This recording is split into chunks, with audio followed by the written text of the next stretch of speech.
Então vamos lá, hoje a nossa aula é sobre metabolismo energético de lipídios, falando vias específicas, considerando que a parte de ciclo de Krebs a gente já viu em outra aula.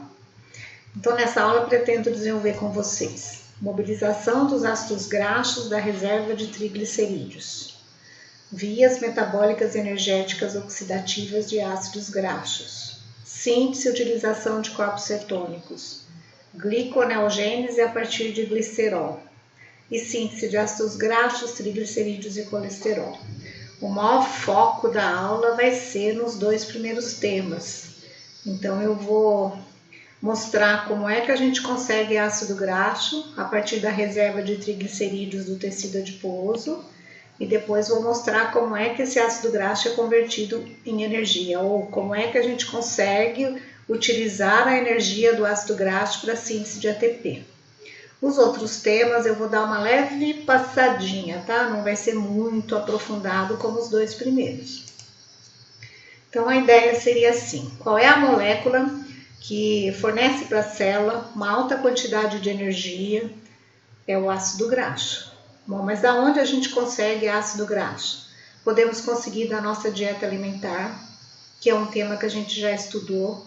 A gente ingere um lipídio, ocorre a digestão lá no intestino, depois esse lipídio ele é transportado para as células através do nosso sangue, ligado a proteínas.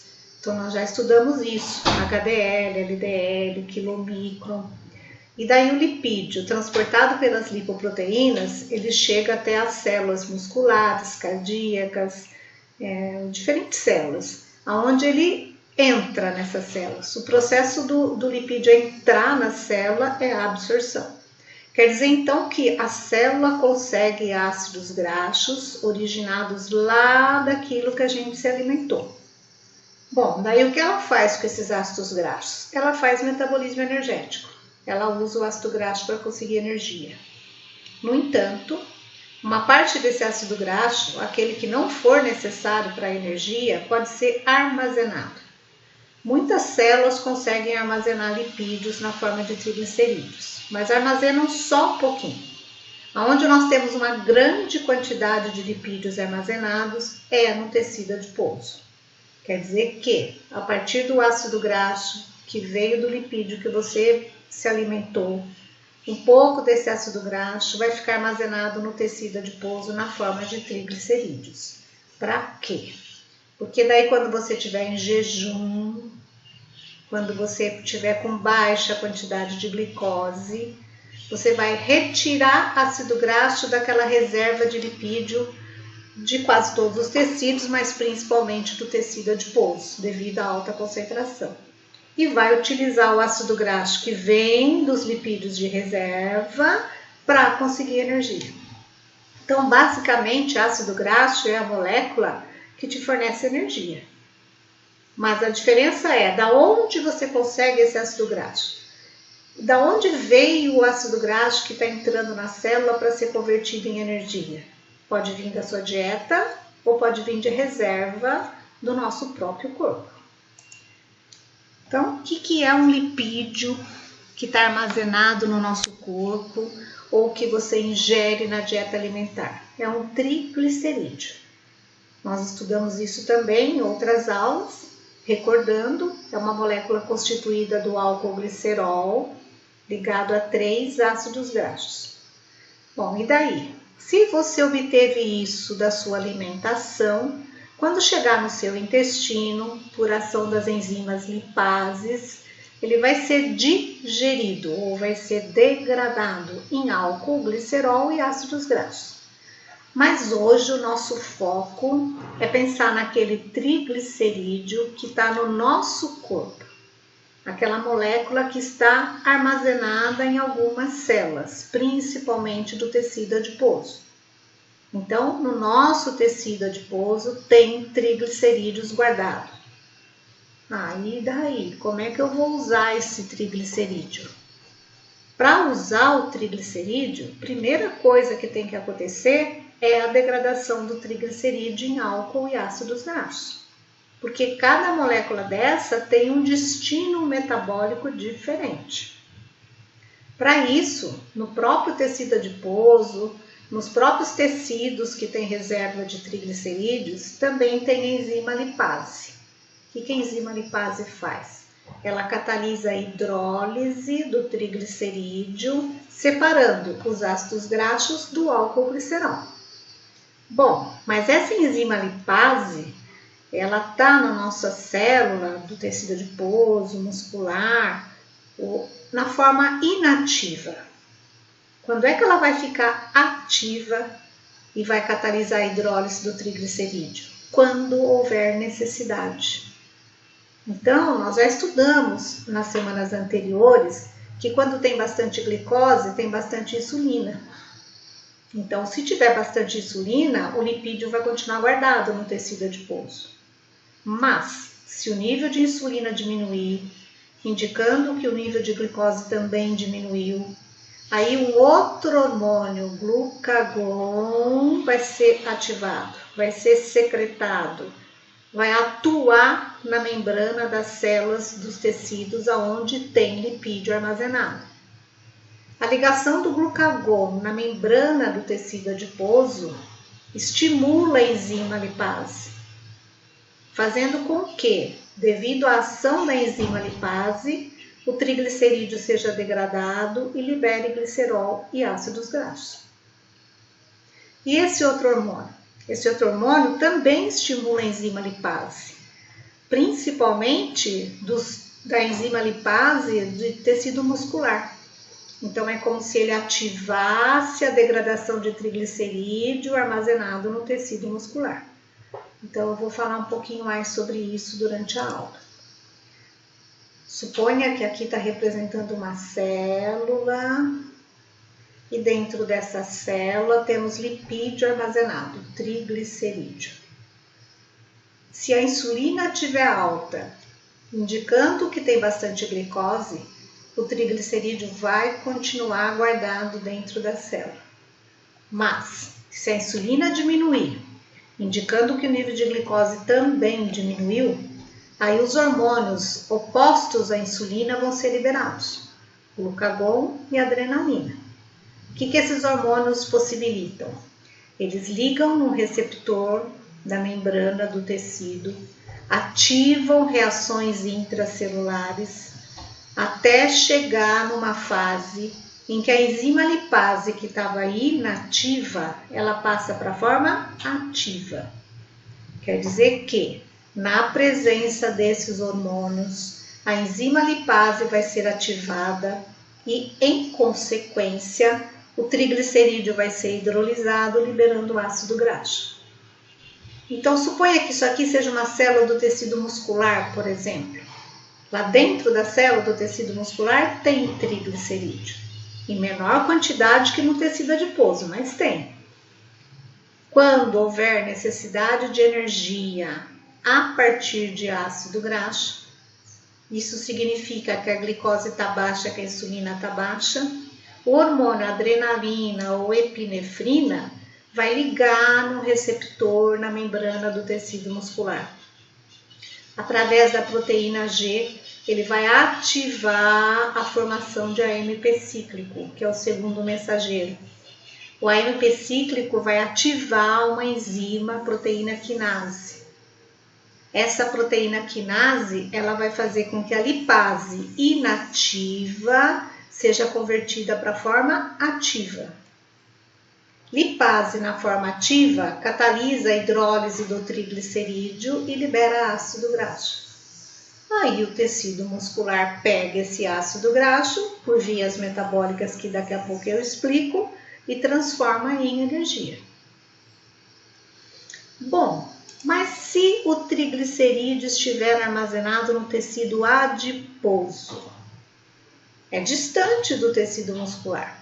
Então, do lado de cá, representando uma célula de tecido muscular. Do lado de cá, uma célula do tecido adiposo. E no meio, o vaso sanguíneo. Caso o lipídio, que vai ser utilizado pelo músculo, ele precisa ser retirado lá do tecido adiposo, então o hormônio que vai estimular o processo é o hormônio glucagon. o hormônio glucagon, ele liga no receptor, na membrana da célula do tecido adiposo, ativa a enzima adenilato ciclase, depois de um mecanismo vinculado à proteína G. A adenilato ciclase vai fazer surgir o segundo mensageiro AMP cíclico.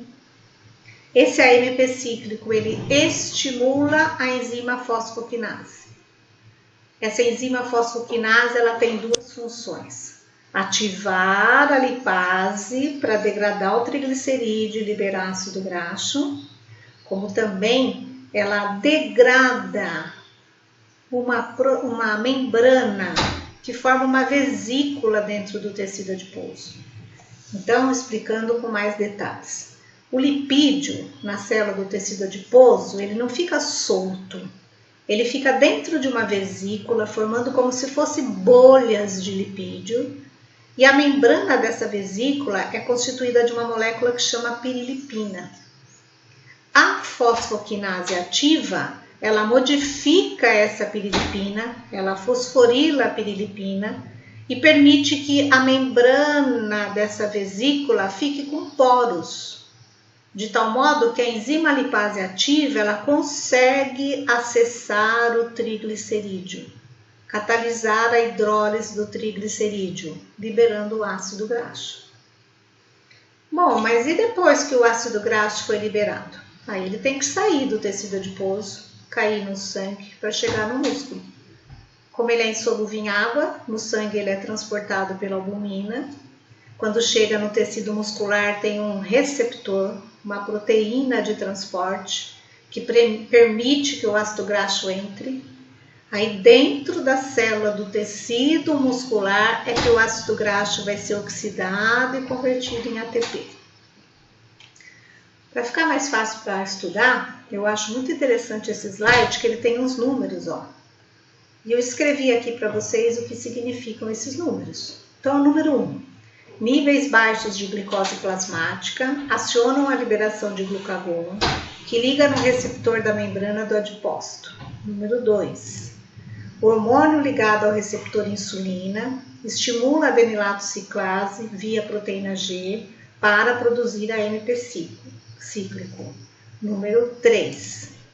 O AMP cíclico, ele ativa a fosfoquinase e possibilita a fosforilação da lipase. Tá vendo que entra um grupo fosfato aqui na lipase? Número 4. A fosfoquinase também fosforila a pirilipina e possibilita o acesso da lipase aos lipídios armazenados. Número 5. A lipase ativa catalisa a hidrólise de triglicerídeos, liberando o ácido graxo. Então, a ativação da lipase é colocar esse grupo fosfato na lipase, é fosforilar a enzima. Então, lipase fosforilada está na forma ativa, lipase desfosforilada é na forma inativa. Número 6.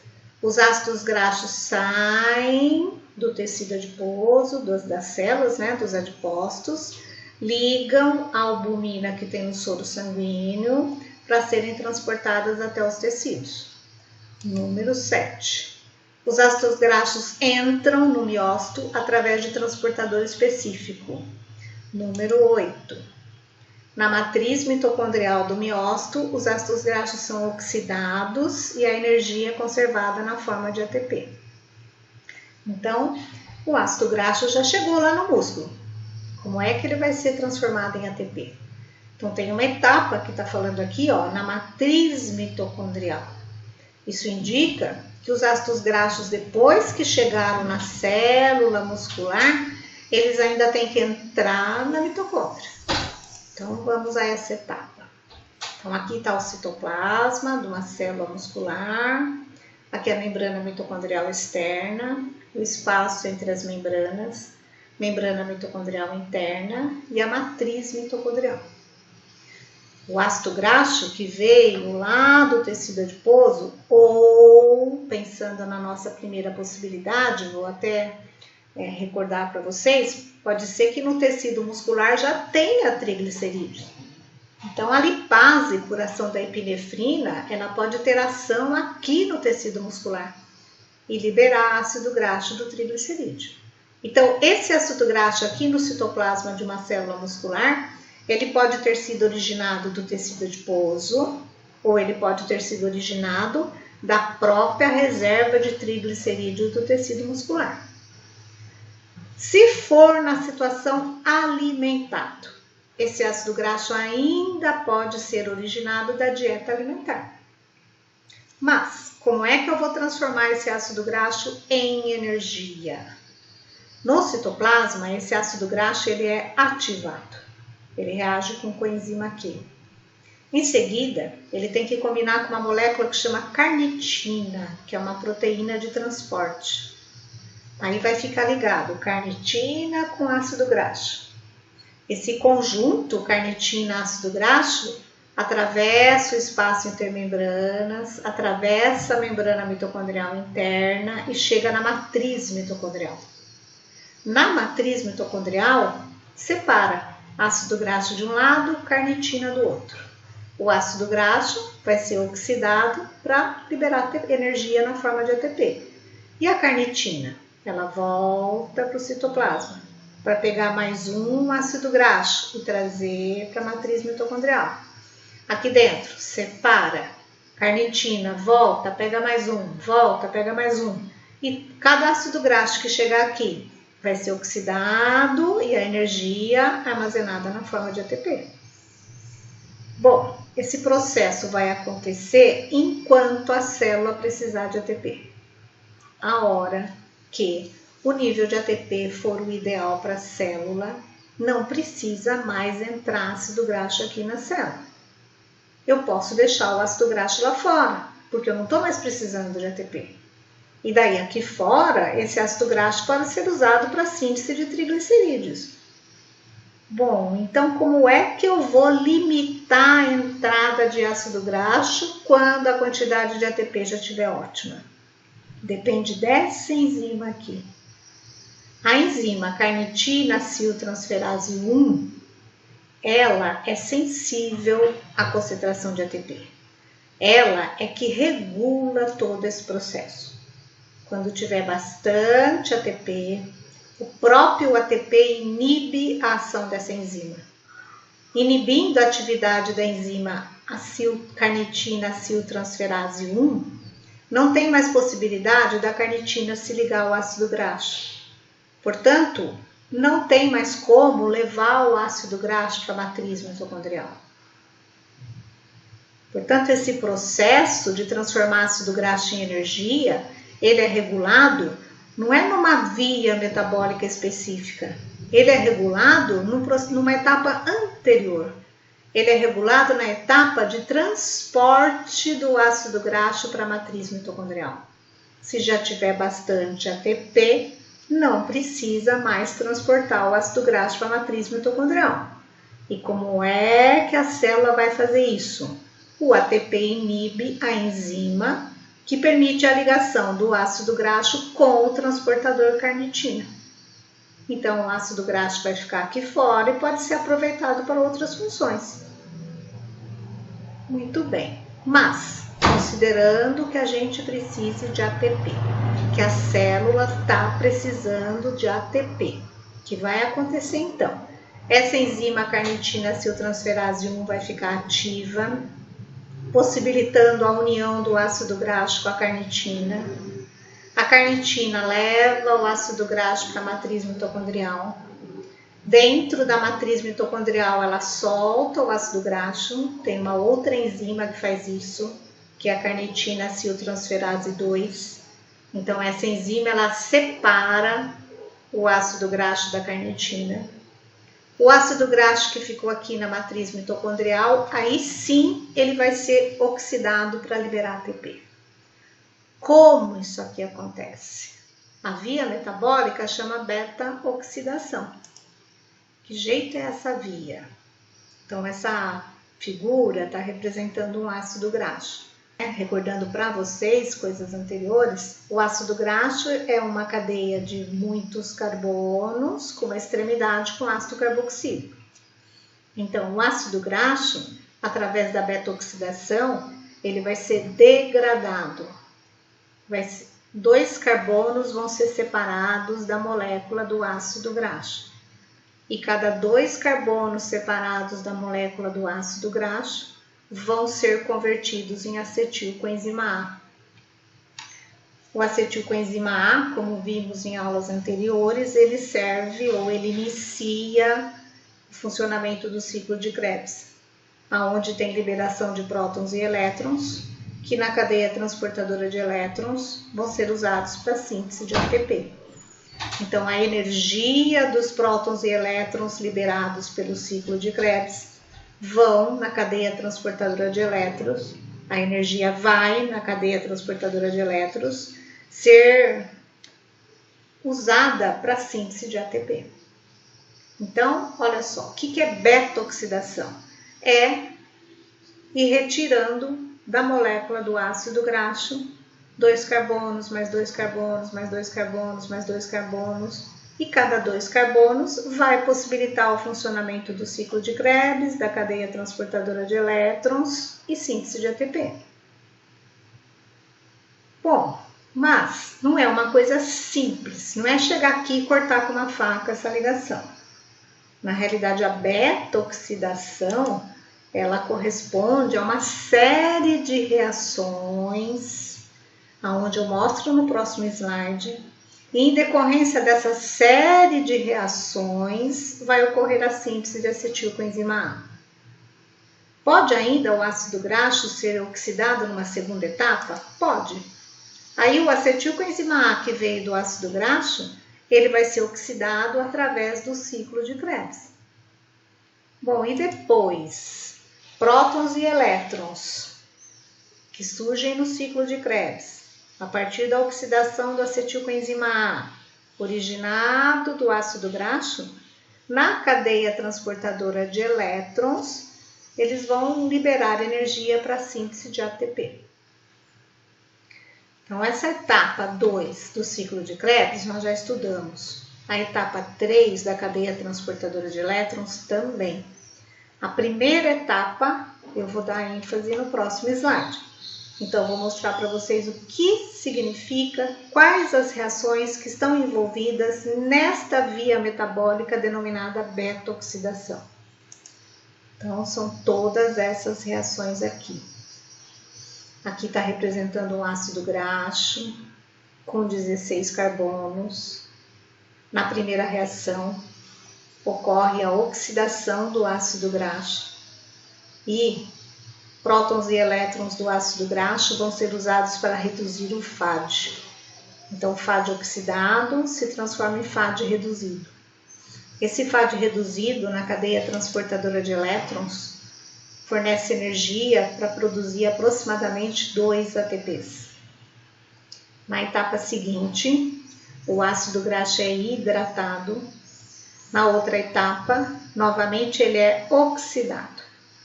E, em decorrência da oxidação do ácido graxo, tem a desidrogenação. Então, retira hidrogênio da molécula do ácido graxo. E esses hidrogênios vão servir para reduzir o NAD. O NAD reduzido na cadeia transportadora de elétrons tem energia suficiente para a síntese de 3 moléculas de ATP.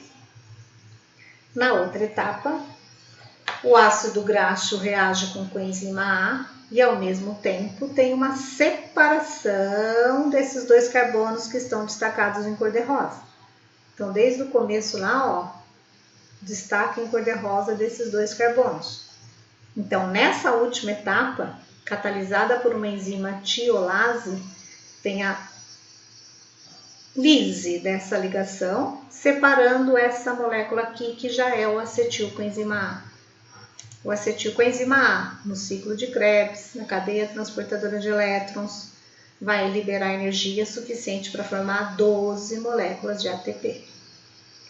Mas, tirando esses 2 carbonos da molécula do ácido graxo, ainda sobrou uma molécula aqui com 14 carbonos. Começamos com 16, ficaram 14. E que pode começar tudo de novo. Quer dizer que a beta-oxidação ela pode acontecer várias vezes, o que está sendo representado nesse esquema aqui, ó. Começa com ácido graxo de 16 carbonos, forma um acetilcoenzima A, sobra um ácido graxo de 14 carbonos. O ácido graxo de 14 carbonos passa tudo de novo por essas reações, libera mais um acetilcoenzima A, ou seja, ele perde mais 2 carbonos e fica um ácido graxo de 12. E assim, cada vez que essas reações forem acontecendo, 2 carbonos do ácido graxo vão ser retirados e vão formar a molécula de acetilcoenzima A.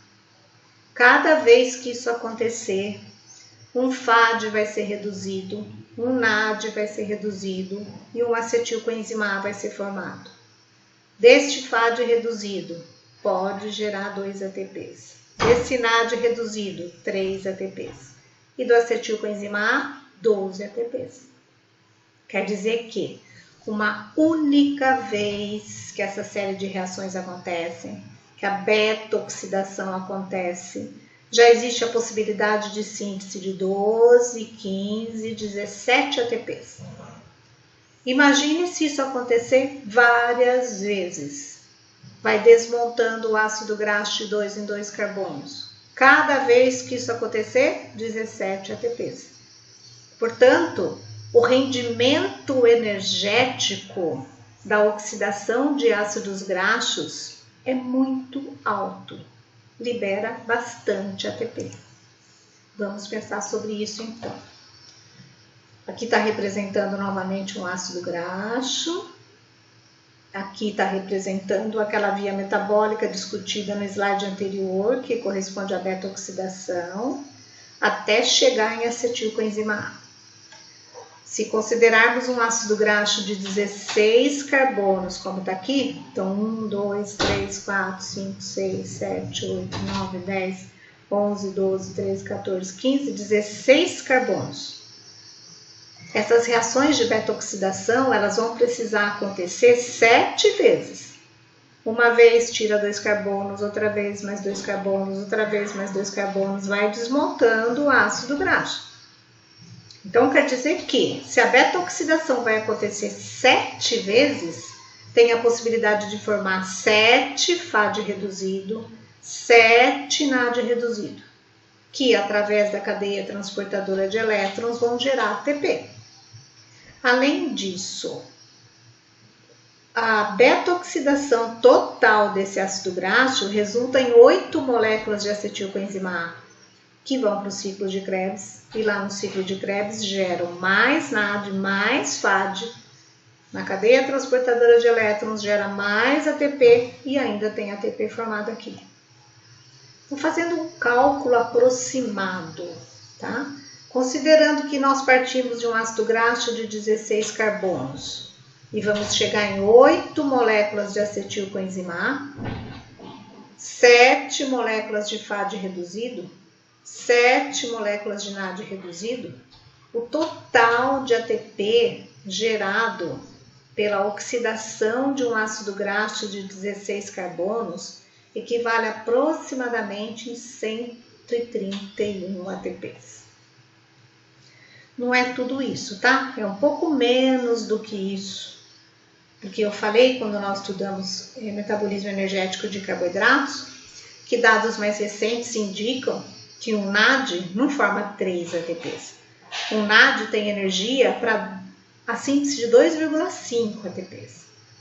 Quer dizer que não é tanto ATP assim, mais próximo de 100. Mas mesmo considerando que seja 100, é uma quantidade altíssima. Também existe um pouquinho de gasto de ATP na hora que vai ativar o ácido graxo para entrar na matriz mitocondrial. Então, esse cálculo está muito feito de uma forma direta, pensando só em números de ATPs, mas é um pouquinho diferente desse valor. No entanto, é uma quantidade bem alta, uma quantidade maior do que o rendimento energético de uma molécula de glicose. Por isso que o coração utiliza preferencialmente ácido graxo como fonte de ATP, fonte de energia. Porque o coração é um músculo que ele está em constante atividade. É como se fosse o músculo esquelético, o músculo da nossa perna correndo. Então, você corre um tempo, mas depois você para. Então, o teu músculo da perna ele está em alta atividade enquanto você corre. Precisa de bastante ATP. Quando você para, ele está em repouso, quantidade menor de ATP é necessária. Já o coração, ele está constantemente em alta atividade. Então, ele precisa de muito ATP toda hora. Por isso que o ácido graxo é o substrato energético preferencialmente utilizado pelo coração. Bom, aí tem algumas coisinhas aí que eu vou só citar de leve, né? Tudo que foi representado anteriormente, vou até voltar para vocês verem, era considerando o ácido graxo do tipo só com ligação simples, tá vendo? Então, ácido graxo só com ligação simples, passa por todo esse processo aqui e liberam esse tanto de energia. Mas, e se ao invés do ácido graxo só tiver ligação simples, ele também tiver dupla ligação? Então, já foi estudado isso, que ácido graxo pode ser saturado, que é o que está representado aqui, ou insaturado com dupla ligação. Quando o ácido graxo é insaturado, a beta-oxidação ela vai acontecer uma vez, 2 carbonos são retirados. Mais uma vez, 2 carbonos retirados. Mais uma vez, 2 carbonos retirados. Então, no começo é a mesma coisa que aqui. Mas a hora que chega próxima à dupla ligação, tem que ter um rearranjo da molécula para permitir que a beta-oxidação continue acontecendo. Então, tem enzimas que permitem com que as moléculas elas mudem de lugar. Então, aconteceu 3 vezes a via metabólica beta-oxidação e daí chegou perto da dupla. O que essa enzima isomerase faz? Ela muda a dupla de lugar, possibilitando que novamente aconteça a beta-oxidação.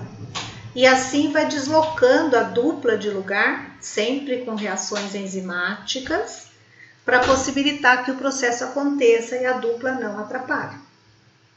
Isso significa que se o ácido graxo for um pouquinho diferente, ou seja, se ele for insaturado, o rendimento energético também pode ser um pouco diferente, porque ele vai ter essas etapas a mais de reações para poder ser beta-oxidado.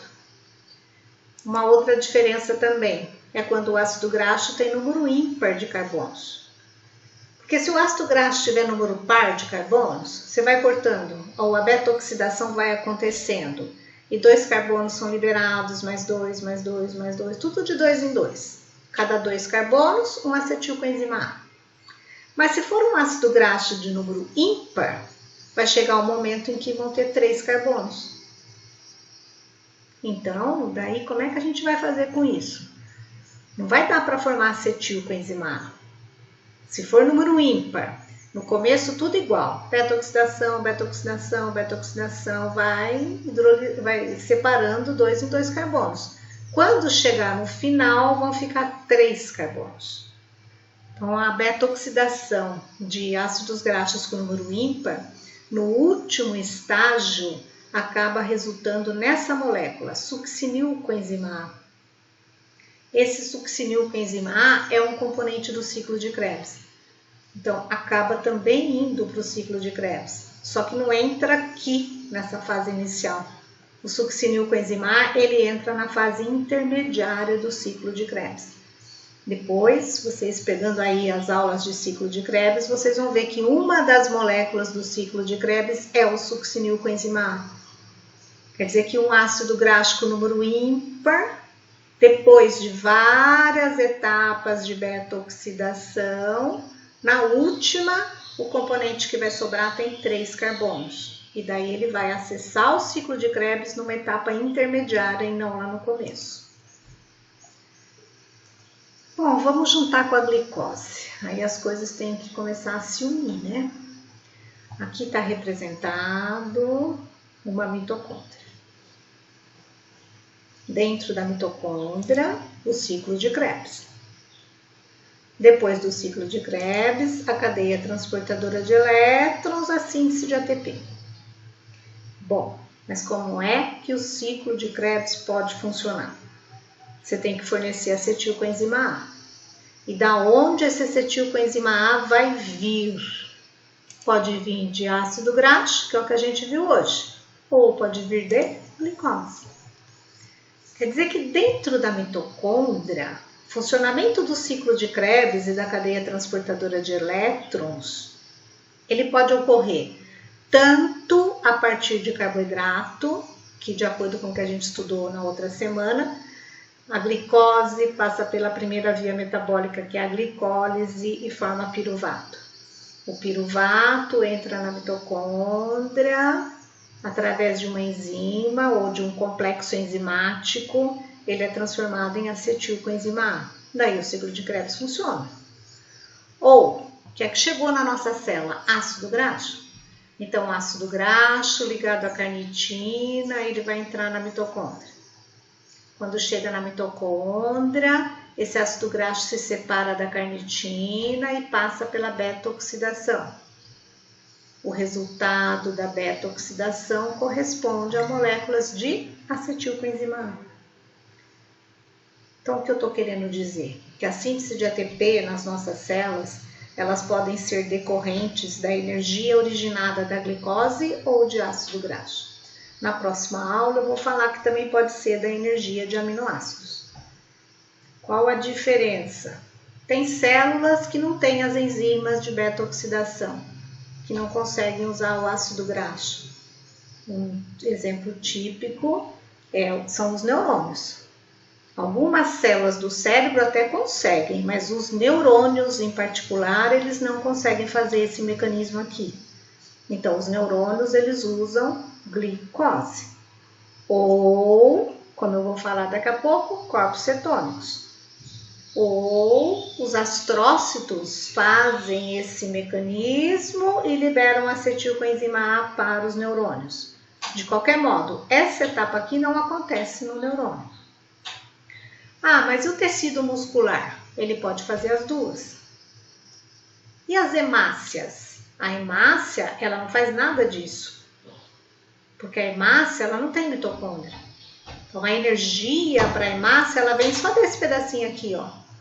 Glicose, via glicolítica até piruvato, piruvato lactato, fermentação lática. Significa que a gente tem que estudar de uma forma independente cada tecido, cada célula, para saber como é que eles vão funcionar. Mas os tecidos que têm maior massa no nosso corpo, que é tecido muscular, ele usa essas duas vias.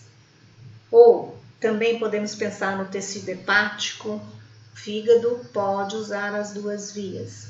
Tecido adiposo também usa as vias. Então, esses tecidos mais estudados em termos de metabolismo, fígado, músculo, adiposo, eles fazem esses dois processos aqui para conseguir ATP.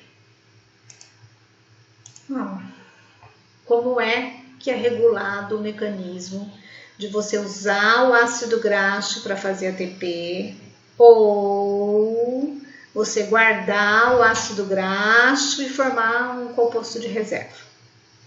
Eu falei um pouquinho disso lá no começo já, mas repetindo aqui que fica mais fácil da gente acompanhar. Então, essa linha está separando a degradação de ácido graxo através da beta-oxidação e a síntese de ácido graxo. Então, quando é que a nossa célula vai usar o ácido graxo para conseguir energia, ou ela vai pegar e guardar o ácido graxo, fazer reserva de triglicerídeos? O que é que define isso? O que define isso é a quantidade de ATP. Então, eu vou explicar, depois eu vou falar de novo com os números ali embaixo, tá? Mas o que está em cor de rosa, todas essas setas, indicam as reações que predominam quando está ocorrendo oxidação do ácido graxo, quando o ácido graxo está sendo utilizado para a síntese de ATP. E o lado de cá, que está em azul, é o que predomina quando está fazendo a síntese de ácido graxo. Então, estamos armazenando o ácido graxo em alguma reserva, algum tecido de reserva. Quando a glicose está baixa, que a insulina está baixa, que o glucagon está alto, estimula uma enzima fosfoquinase. Essa enzima fosfoquinase, ela vai inativar a enzima que participa da síntese de ácido graxo. Por que ela vai fazer isso? Porque se o glucagon está alto, se a glicose está baixa, a célula vai precisar tirar energia de ácido graxo. Então, quando ela inibe essa enzima que participa da síntese de ácido graxo, é como se também ela estivesse estimulando todo o processo de degradação do ácido graxo. Então, quando a glicose está baixa, o glucagon está alto, preferencialmente a célula vai fazer a oxidação do ácido graxo para conseguir energia a partir do ácido graxo. Então, quando o glucagon está alto, a glicose está baixa, a enzima carnitina acetiltransferase ela vai ser ativada, vai ligar o ácido graxo com a carnitina. A carnitina leva o ácido graxo para a matriz mitocondrial.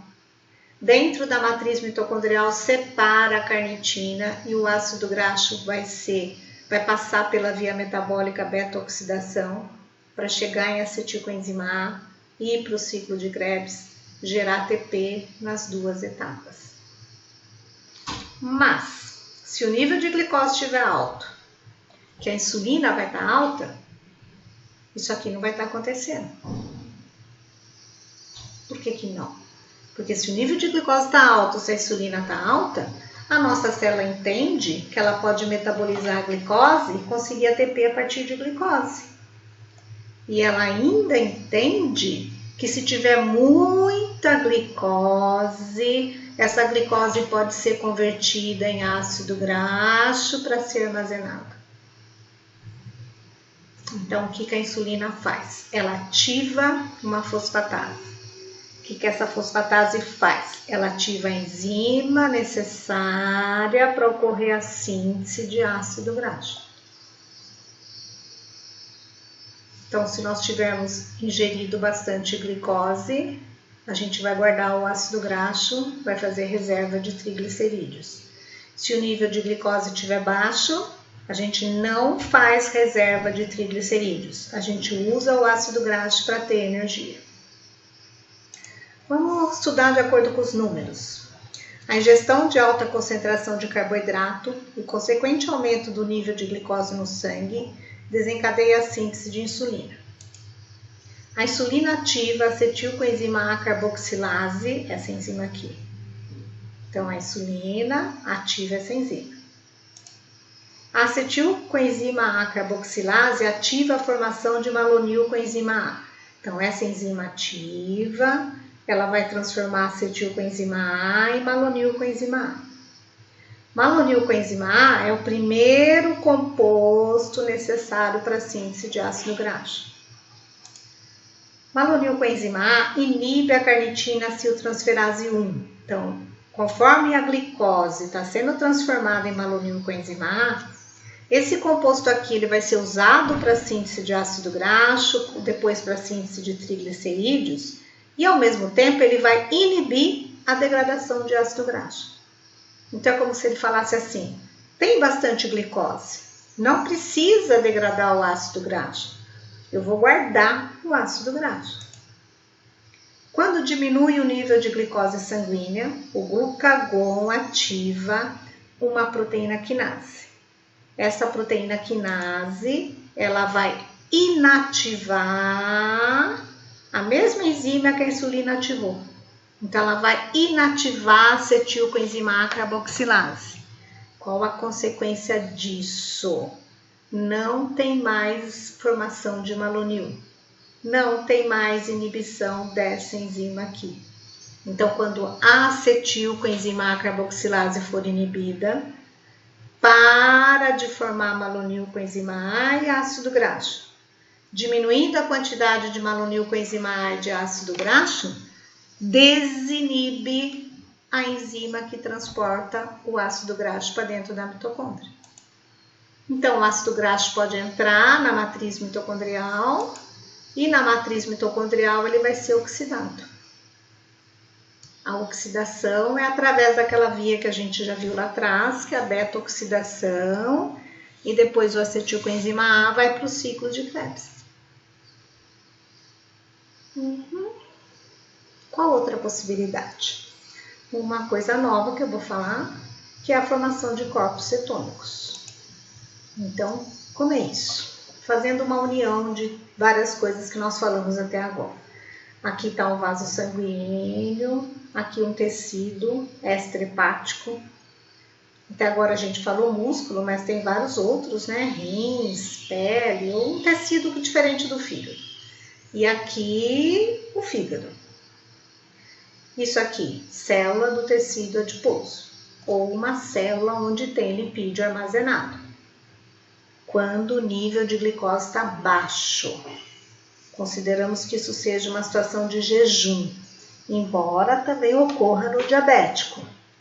Mas pensando numa situação normal, jejum, nível de glicose está baixo. Se o nível de glicose está baixo, você tem estímulo da degradação do lipídio que está armazenado em algum tecido. A partir da degradação do triglicerídeo, libera glicerol e ácidos graxos. O glicerol e o ácido graxo saem desses tecidos e caem no sangue. Aí, glicerol e ácidos graxos vão chegar no fígado. Lá no fígado, a partir do glicerol, pode ter síntese de glicose. Nós estudamos isso a semana passada, ou melhor, na última aula, via da gliconeogênese. E a glicose pode voltar para o sangue para manter a normoglicemia. E o que vai acontecer com os ácidos graxos? Eles vão passar por essas vias metabólicas todas que nós estudamos. Vão ligar com a carnitina, vão entrar na mitocôndria, vão ser oxidados, vão gerar ATP. E também podem ser transformados em corpos cetônicos. O que são corpos cetônicos? São moléculas formadas a partir de acetilcoenzima A numa situação de jejum ou de baixa quantidade de glicose disponível para a célula. Esse acetilcoenzima A, ele sai do fígado, cai no sangue. E daí ele pode chegar em diferentes tecidos. Cérebro, músculo, sistema renal, várias células, a maioria delas. Recebem o corpos cetônicos, transformam de novo em acetilcoenzima A, o ciclo de Krebs vai funcionar, a cadeia transportadora de elétrons vai funcionar e vai gerar ATP. Qual a necessidade disso acontecer? Às vezes, a célula, como o neurônio, ela não consegue usar ácido graxo para ter energia. Mas, se o ácido graxo primeiro for transformado em corpos cetônicos, daí ela vai conseguir usar os corpos cetônicos como energia. Então, basicamente, corpos cetônicos são moléculas formadas numa situação em que o nível de glicose está baixo e que essas moléculas são extremamente necessárias para células que usam essencialmente glicose e não conseguem usar ácido graxo. Só que quase todos os tecidos conseguem usar corpos cetônicos como energia. Ele é distribuído pelo corpo todo. Bom, vamos falar os números de novo. Acho bem bonitinho a gente estudar pelos números, fica mais fácil para você fazer uma relação na hora que for estudar sozinho. Então, número 1. Aqui está representando a oxidação de ácidos graxos. Aquela via metabólica que nós falamos agora há pouco, que é a beta-oxidação, que ocorre na matriz mitocondrial. Número 2. A partir do acetilcoenzima A originado do ácido graxo, pela beta-oxidação de ácidos graxos, ele pode ser transformado em corpos cetônicos. Então, tem a síntese de corpos cetônicos. Número 3. E o glicerol que veio lá da reserva de lipídios? O que vai acontecer com ele no fígado? Vai ser convertido em glicose pela via da gliconeogênese. Os dois produtos finais, tanto a glicose como os corpos cetônicos, voltam para o sangue. A glicose vai servir para manter a normoglicemia. Vai poder ser distribuída para outras células. E os corpos cetônicos o principal motivo não é ficar no sangue, é chegar em outras células para ser oxidado. Então, número 4, conversão dos corpos cetônicos em acetilcoenzima A em células diferentes da célula do fígado.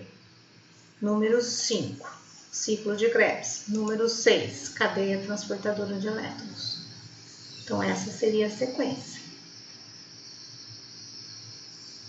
Falando um pouquinho mais. Deixa eu tomar um pouquinho de água aqui.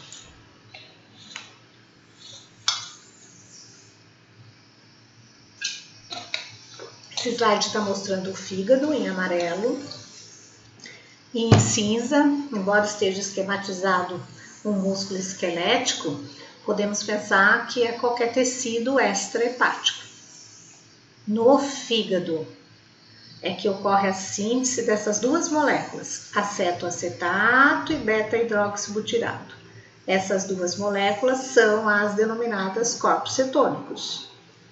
A síntese dessas duas moléculas ocorre a partir de acetilcoenzima A. Portanto, teoricamente, os corpos cetônicos podem ser formados tanto de aminoácidos, como de ácido graxo, como de glicose. Só que, se tiver bastante glicose, não há necessidade de formar corpos cetônicos, porque a glicose pode ser utilizada direto por todos os tecidos. Então, acredita-se que a maior parte da síntese de corpos cetônicos seja derivada do acetilcoenzima A originado de ácidos graxos. Então, quando o nível de glicose está baixo e a célula vai precisar utilizar a energia originada do ácido graxo, algumas células usam direto esse ácido graxo e outras células usam os corpos cetônicos. Então, os corpos cetônicos são sintetizados no fígado, vão para o sangue distribui os corpos cetônicos para todo o local do nosso corpo, e aonde eles chegarem, vão ser reconvertidos a acetilcoenzima A para poder entrar no ciclo de Krebs da célula receptora e gerar ATP. A hemácia não faz isso, porque a hemácia não tem mitocôndria. Então, para a hemácia não vai adiantar nada formar acetilcoenzima A, porque ela não vai conseguir converter acetilcoenzima A em ATP.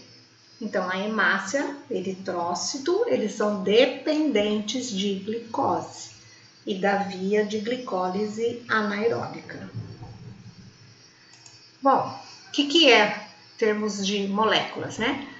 Aqui tem um acetilcoenzima A, que reage com mais uma molécula de acetilcoenzima A, uma reação catalisada pela enzima tiolase, formando acetoacetilcoenzima A. Numa outra etapa, esse composto reage com mais um acetilcoenzima A, formando essa molécula maior, beta-hidroxi, beta-metilglutarilcoenzima A. Então, na realidade aqui, vocês estão vendo as três cores, significa que parte dos carbonos são originados de um acetilcoenzima A, de outra acetilcoenzima A e de um terceiro acetilcoenzima A. A partir disso, por ação de uma liase, forma a primeira molécula considerada como um corpo cetônico. Depois dessa primeira molécula, tem a síntese da outra molécula que também está dentro dessa classe de corpos cetônicos. A cetona pode ser também formada por uma descarboxilação do acetoacetato, mas ela não tem função energética. Quais têm função energética? O acetoacetato e o beta-hidroxibutirato. Bom, então isso aqui acontece no fígado.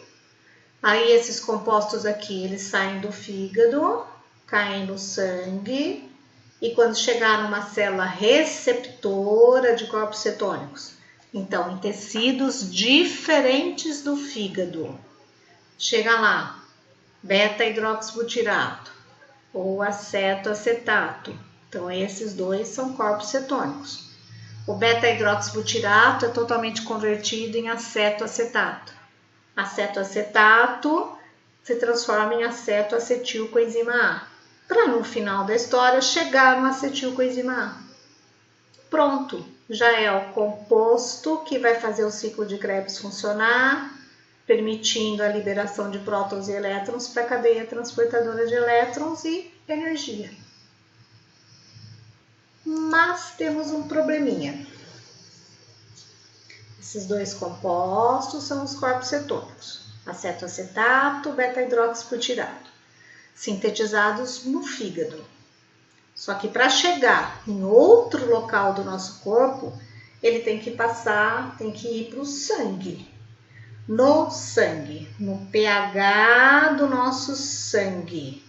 Como o pH é maior do que o pK dessas moléculas, no sangue, o acetoacetato, ele sofre um mecanismo, e o beta-hidroxibutirato também, onde a dissociação ocorre e libera íon H+. Então, recomeçando.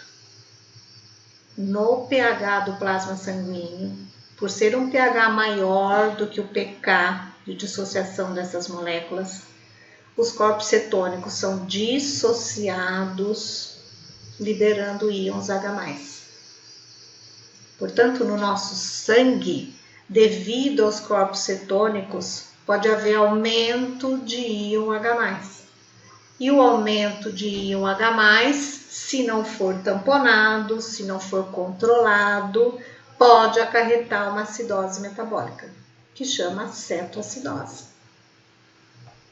Isso nos indica que podemos ficar em jejum, podemos transformar ácidos graxos em corpos cetônicos, podemos usar corpos cetônicos como fonte de energia, mas numa quantidade controlada. Não pode ter excesso de corpos cetônicos, porque o excesso de corpos cetônicos vai acarretar acidose metabólica, que não é interessante para o indivíduo. Concluindo isso, então, aqui está representando o fígado, aqui está representando qualquer outro tecido que consegue usar corpos cetônicos. Neurônios, músculos, coração, sistema renal. Então, no fígado, a partir de ácidos graxos, por diferentes reações, uma via metabólica catalisada por enzimas, tem a síntese desses dois compostos aqui, acetoacetato e beta-hidroxibutirato. Bom, esses dois compostos são os corpos cetônicos. Daí eles vão para o sangue. São transportados até chegar em diferentes células de diferentes tecidos, onde uma via metabólica vai acontecer, fazendo com que os corpos cetônicos retornem para a molécula de acetilcoenzima A. Então, o que começou aqui, continua aqui. Esse acetilcoenzima A, através do ciclo de Krebs e cadeia transportadora de elétrons, na célula do tecido receptor, vai gerar energia. Existem moléculas que permitem esse transporte nas membranas. Então, essas siglas MCT aqui são as moléculas que permitem a entrada e a saída dos corpos cetônicos.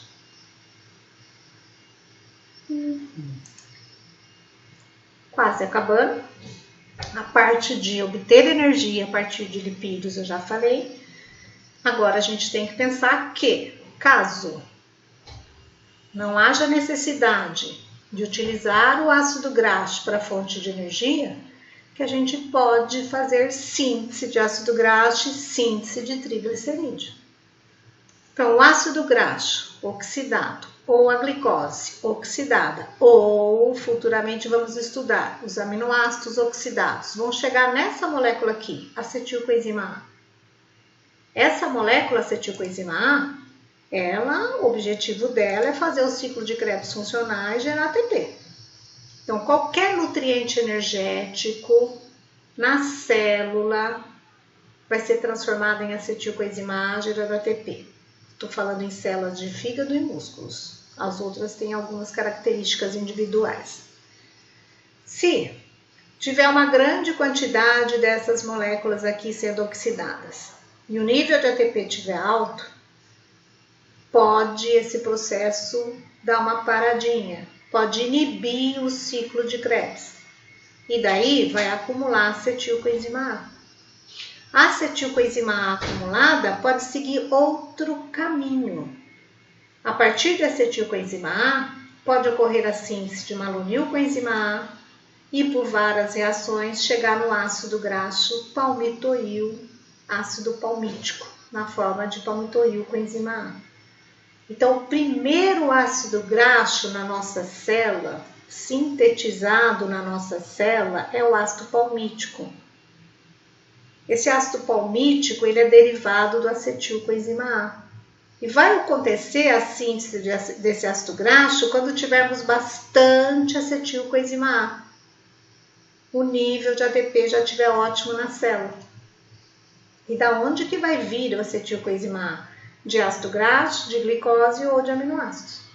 Então, qualquer um desses nutrientes que nós ingerirmos numa quantidade além daquela que a célula estiver precisando, qualquer um deles vai chegar em acetilcoenzima A, que vai poder ser transformado em ácido graxo.